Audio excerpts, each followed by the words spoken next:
2025 प्रयागराज में महाकुंभ मेला अपने चरम पर था। मेला स्थल पर हर दिशा से आस्था और श्रद्धा की लहरें बह रही थीं। हर ओर रंग बिरंगे ध्वज लहराते, हर किसी के चेहरे पर धार्मिक संतुष्टि का एहसास था।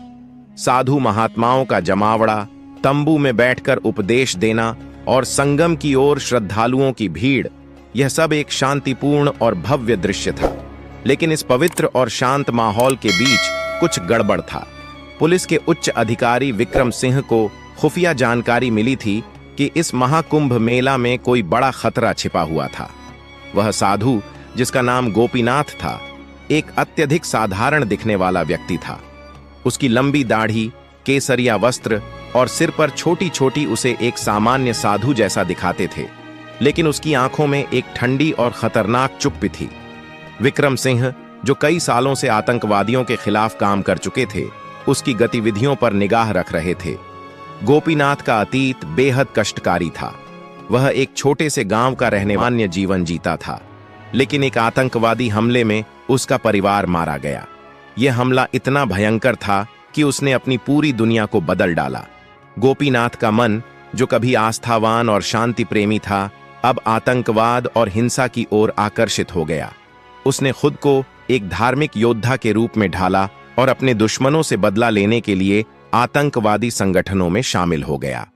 वह धीरे धीरे खतरनाक आतंकवादी बन गया और इसी दौरान उसने महाकुंभ मेला के दौरान बड़ी साजिश रचने की योजना बनाई। पुलिस को गोपीनाथ के आतंकवादी संबंधों के बारे में सूचनाएं मिली थीं, लेकिन उसे गिरफ्तार करने में कोई ठोस प्रमाण नहीं था। विक्रम सिंह ने अपनी पूरी टीम को उसके पीछे लगा दिया था। पुलिस की निगाहें हर जगह थीं और मेला स्थल पर मौजूद हर साधु पर शक किया जा रहा था। लेकिन गोपीनाथ किसी सामान्य साधु की तरह अपना जीवन जीता दिख रहा था और इसलिए उसे संदेह से बाहर मान लिया गया। लेकिन एक दिन जब वह संगम में स्नान करने के लिए जाने वाला था, विक्रम सिंह की टीम ने उसे घेर लिया। उन्हें आशंका थी कि वह किसी आतंकवादी हमले को अंजाम देने जा रहा है। पुलिस ने उसे रोका और उसके पास किसी भी तरह का हथियार न होने के बावजूद उसकी गतिविधियों पर नजर रखने के लिए उसे हिरासत में लेने का निर्णय लिया। पुलिस के एक सख्त अफसर इंस्पेक्टर प्रवीण यादव ने गोपीनाथ से सवाल करना शुरू किया। पहले तो वह शांत रहा, लेकिन जैसे जैसे सवाल बढ़े, उसकी आंखों में डर की जगह एक क्रूर हंसी फैलने लगी। उसने पुलिस से कहा, तुम क्या समझते हो, इस पवित्र स्थान पर हर कोई आस्थावान है। यहां एक गहरी साजिश चल रही है और तुम लोग इसे रोकने में असफल होगे। मैं महाकुंभ में पूजा करने नहीं आया हूं, मैं यहां खून बहाने आया हूं। उसकी ये बातें सुनकर पुलिस चौंक गई। वह जान गए थे कि यह साधु सिर्फ एक साधु नहीं था, बल्कि एक आतंकवादी था जो महाकुंभ मेला में बड़े हमले की साजिश रच रहा था। गोपीनाथ ने अचानक अपने साथियों को संकेत किया, जो पहले से मेला में घुसपैठ कर चुके थे। एक बड़े आतंकवादी हमले की शुरुआत हो गई। पुलिस को पूरा मेला स्थल खाली करवाना पड़ा, क्योंकि गोपीनाथ के आतंकवादी संगठन के लोग हर जगह फैल गए थे। पुलिस के लिए यह एक विकट स्थिति बन गई, क्योंकि हर ओर भगदड़ मच गई थी और आतंकवादी पुलिस की घेराबंदी तोड़ने में सफल हो रहे थे। अचानक मेला स्थल पर एक खौफनाक मुठभेड़ शुरू हो गई। पुलिस और आतंकवादियों के बीच संघर्ष तेज हो गया।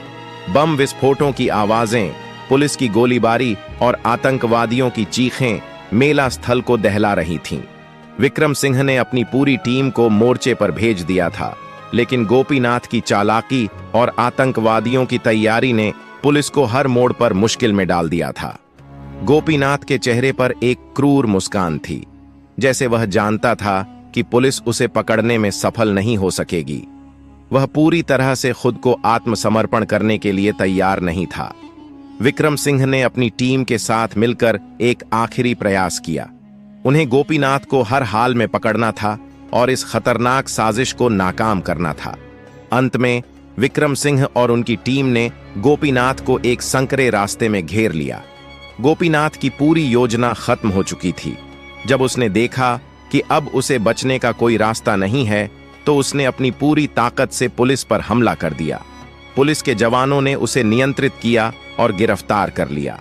गोपीनाथ को न्याय के हवाले कर दिया गया।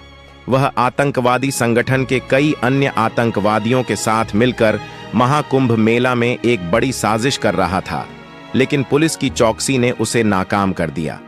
महाकुंभ मेला फिर से अपने पवित्र स्वरूप में लौट आया, लेकिन यह घटना सबको यह सिखा गई कि कभी भी किसी भी खतरे को हल्के में नहीं लेना चाहिए।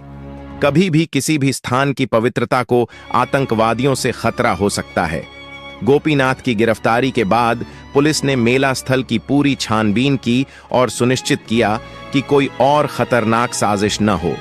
लेकिन महाकुंभ मेला अब केवल धार्मिक आयोजन नहीं रहा, बल्कि यह एक ऐसा दिन था जब आस्था और आतंकवाद की जंग ने दुनिया को यह बता दिया कि हर साधु साधु नहीं होता और हर आतंकवादी आतंकवादी नहीं।